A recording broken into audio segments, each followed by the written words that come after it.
listeners, and welcome to another exciting episode of Rounding Third, brought to you by Podbean.com.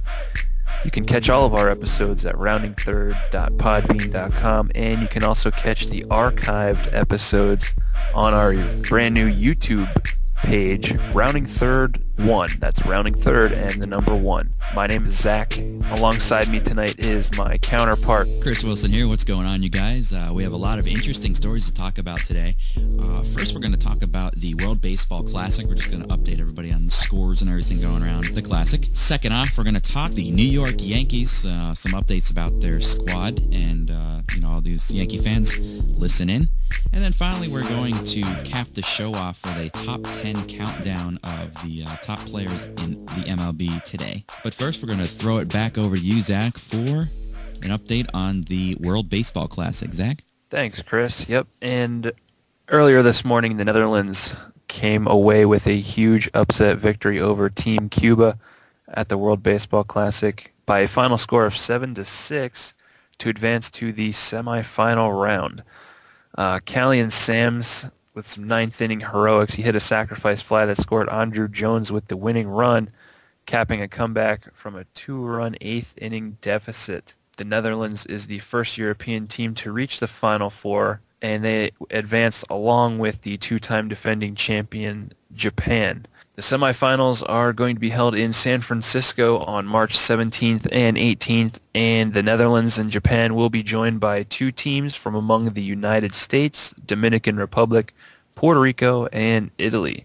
And Chris, why don't you give the people the latest update on Team USA? And wow, this Team USA, pretty legit team going on right now. They didn't start out too well. Obviously, after dropping their first game to Team Mexico in the first game of the Classic there. After that, they won 2 straight. On Sunday, they beat Team Canada 9-4, and that was to avoid that disappointing showing in the tournament that they really started out with.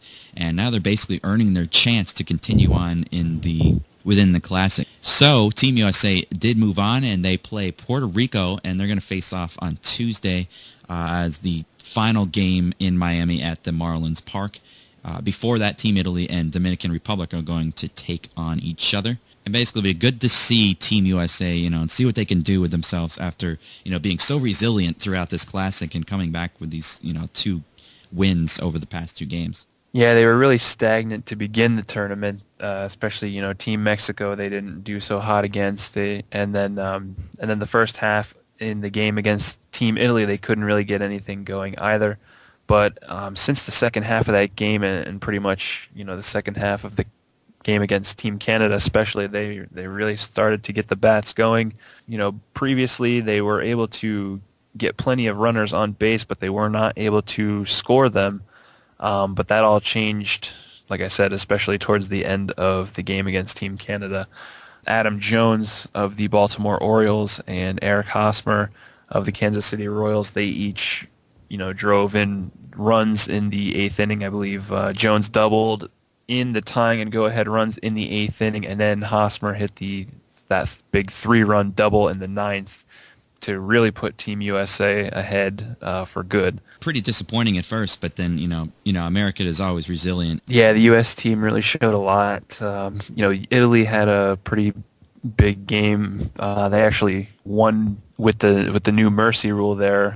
Anytime a team is ahead by 10 runs after 7 innings, they just automatically give them the game. So that's how Italy won their first or second game, the game that they played before U.S., and USA was able to beat them, in their second game. And then where they really showed me something was in the game against Canada. That was a very close game the entire time, tightly contested, until the United States kind of blew the doors off the game there in the 8th inning and ended up with that 9-4 victory. How do you see the lineup of Team USA, coming into this game? Do you think they're going to be pretty tough to come up against? It all depends on how Team USA comes out. I mean, in the first game and a half, I'd say they were getting on base, but they were struggling to get the runners, home. They weren't scoring the runners. But after, that end of that Italy game, and especially towards the end of the game against Canada, they really came on strong and they started scoring those runs that we know that they're capable of. Yeah, so USA, they may be a good team, but obviously they shouldn't take Cuba too lightly. And, it's probably going to be a very good game. So we'll see what the outcome is, and we'll update everybody on that.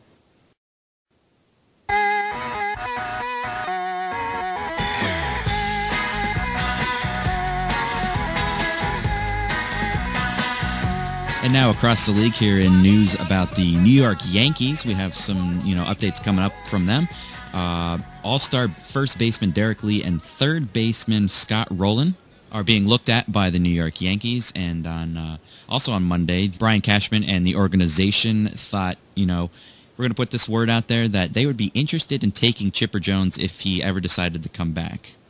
Zach, what do you think about that choice for the Yankees? All right, well, first of all, I definitely don't think that Chipper Jones is going to be coming out of retirement anytime soon. I think that he pretty much made up his mind that he is done with the game of baseball, and honestly, I couldn't really see him playing for any team other than the Atlanta Braves.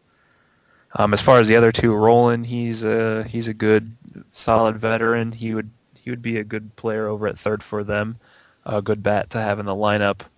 And then the third one that you mentioned, Derek Lee, I think his best days are behind him. Honestly, he towards the end of his career there, especially with the last team he played for, the Pirates. There, he strikes out a lot, and I just can't see him being too much of an improvement over what the Yankees already have at first base. While Teixeira's out. Yeah, and that's basically what the Yankees said is, they have interest in him because Mark Teixeira is expected to be out until probably May because of that wrist injury. And then, besides Teixeira, there's all these other injuries that the Yankees have to, the Yankees seem very prone this year. They're going to be without Curtis Granderson and also A-Rod on opening day. So, speaking of A-Rod, we haven't talked about him too much, and obviously he hasn't been playing or doing much with the Yankees. Yeah, plus you throw in there Mariano Rivera. He's not going to be ready to go. It doesn't look like to begin the season either. When you look at this Yankee roster, they're no longer spring chickens out there. They're getting up there in age, so it's going to be interesting to see the young guys who fill in for the Curtis Grandersons and the Mark Teixeiras to see how they play.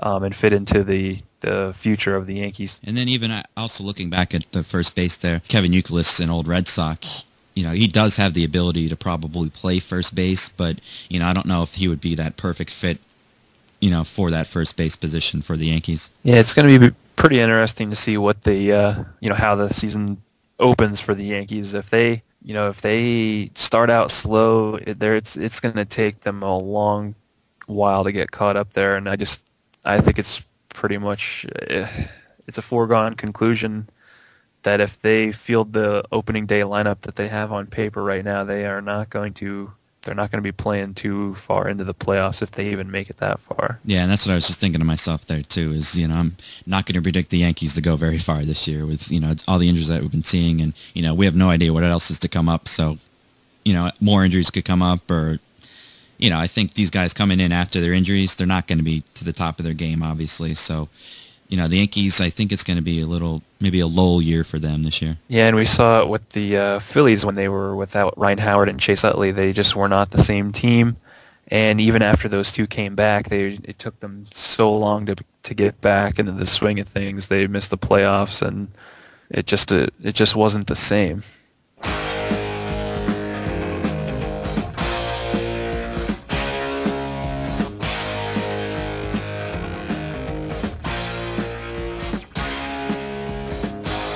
All right, in our last story today, we are going to be highlighting the top 10 players in the major leagues. Number 10, we got Adrian Beltre from the Texas Rangers. Over the last 3 seasons, an average year for Beltre consists of 32 home runs. Last year alone, he hit 36 home runs, which was the most since 2004 when he hit an astounding 48 of them. Number 9 player on the list is Robinson Cano, the second baseman for those New York Yankees that we touched on earlier. He hit a career-high 33 home runs last season and could set a new career high in 2013 at the rate that his power has been increasing the last couple years. Number 8, Andrew McCutchen. He is from the Pirates. He posted a 31 home runs and 20 stolen bases in 2012. Basically impossible to get out between May and July. And the only area where the jury would be still out is his defense. He did win a Gold Glove last year. He won that on the reputation. His development it was pretty much below average, but you know what? Even though if his defense is good, if his offense is okay, then, go for it. Number 7, Buster Posey. He's that catcher that, everybody wanted on his team. In 2012, he had the highest batting average in baseball. He got Rookie of the Year award and his Comeback Player of the Year award, also his MVP, and then 2 rings. Number 6 on our list. Hey, we know this guy, don't we, Chris? Oh, we do. King Felix. Felix Hernandez has thrown at least 230 innings 4 years in a row, compiling a 2.81 ERA along the way. And last year, he threw 5 shutouts in a span of 12 starts, one of which was his perfect game that he threw in August. Beginning the top 5, we have Dodgers ace Clayton Kershaw, who finished with an ERA under 3 every year since 2009. And his 2.40 ERA over the last 2 seasons is the lowest among all starting pitchers in the major leagues. And number 4, Zach, we talk about him all the time, Mike Trout. I remember him. Hey, you know this guy? I do. He put together a near-perfect season in 2012. As a hitter, he slugged 30 homers. As a base runner, stole the AL best 49 bases and had 21 defensive runs saved. Probably not going to do it all over again this season. But, if he does do worse than, last year, it's not going to be that big of a deal because last year he just put together probably one of the best performances, anybody's ever seen in MLB history. Number 3, Melky Cabrera. He didn't win the 2012 AL MVP race, but there's no doubt that, Mike Trout is probably better than him. Obviously, coming in at number 3, Cabrera is ahead of Trout because, he has one thing that Trout hasn't had yet. You know what that is, Zach? No, I do not. What is that? Well, it'd be a track record of, having all of these great seasons and all of that. Obviously, Mike Trout only had that one good season so far in the books, but, many more to come for him. Oh, yes, that makes sense. All right, and rounding out the top 2, we've got Justin Verlander in the number 2 spot, and all he's done over the last 2 seasons is compile a 2.52 earned run average over a league-high 481 and a third innings, with 489 strikeouts. Not bad. No, not bad at all. All right, and the moment you've all been waiting for, number 1 on our top 10 countdown, Brewers outfielder Ryan Braun. In 2012, Braun hit a career-high 41 home runs with 30 stolen bases to lead the Brewers offensively. Not quite sure that I agree with this number 1 selection, considering that Braun has been linked to performance-enhancing drugs in the past, but the people have spoken, and he has earned the number 1 spot on the countdown. Yeah, and Zach, we talked about that, in the past there of the performance-enhancing drugs, and I'm right there on the same page where they don't agree with this number 1 pick at all because, if you're linked in performance-enhancing drugs, you're obviously not a number 1 player, and I don't really think the credit goes to him to be that number 1 player. But, as you said, the people have picked who they want, and there's not really much else you can do about it. And that's going to do it for us here on Rounding Third, brought to you by Podbean.com. As always, catch us at roundingthird.podbean.com. You can email us over at roundingthirdbase.gmail.com. And then you can find our YouTube page. How do you find that, Zachary? Well, that's easy. You just search Rounding Third number 1. That's Rounding Third 1. Catch us over at Facebook. Just type in Rounding Third and like that page. You can check out anything that we post, and it'll give you links to the page or any stories that we find interesting. Leave us suggestions that you want to be talked about on the show. Just give us a like there on Facebook.com/Rounding Third. It's been a pleasure bringing this podcast to you. This is Chris Wilson. And this is Zach DeLayden. And here we are, signing off.